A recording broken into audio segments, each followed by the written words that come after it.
Friends, the Apostle Paul confessed in his letter to the Romans, "For I do not do what I want, but I do the very thing I hate.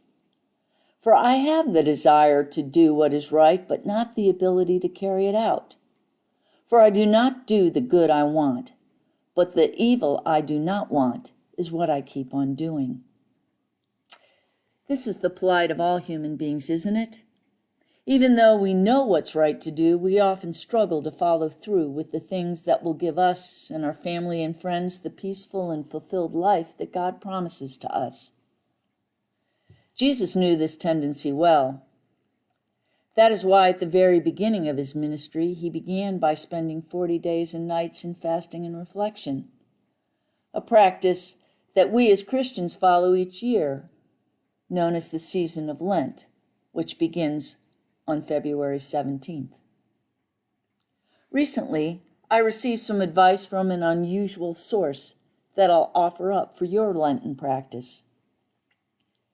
Pema Chodron, an American Buddhist nun, in her book Welcoming the Unwelcome, recommends taking a dim view of our thoughts and behaviors.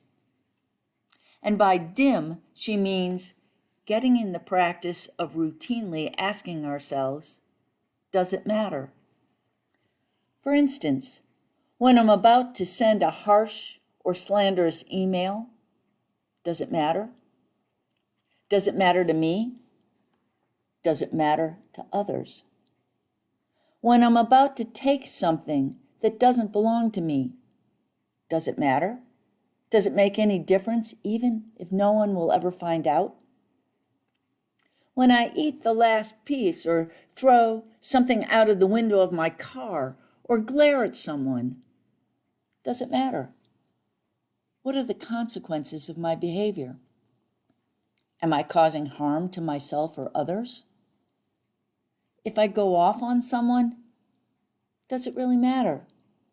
If I then feel justified in doing so, does that matter? Does it matter if I apologize? What drama will be set in motion by these words or this act? Will they have any larger impact on the world? When we ask ourselves, does it matter?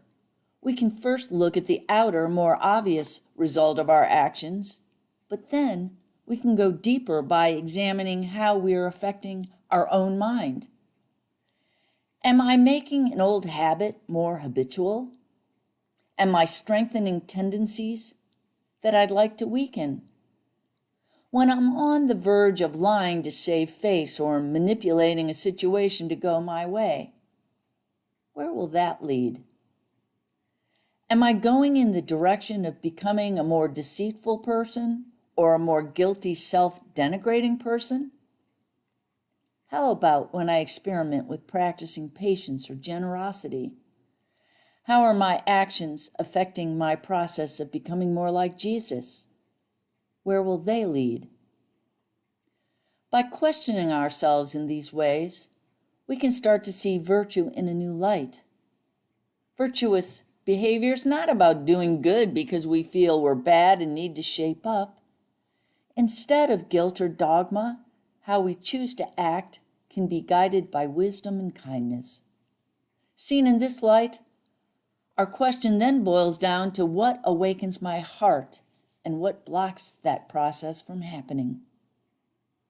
Friends, by taking a dim view during Lent, we can practice each and every day becoming more like Christ by doing the very thing he showed us to do at the very beginning of his ministry.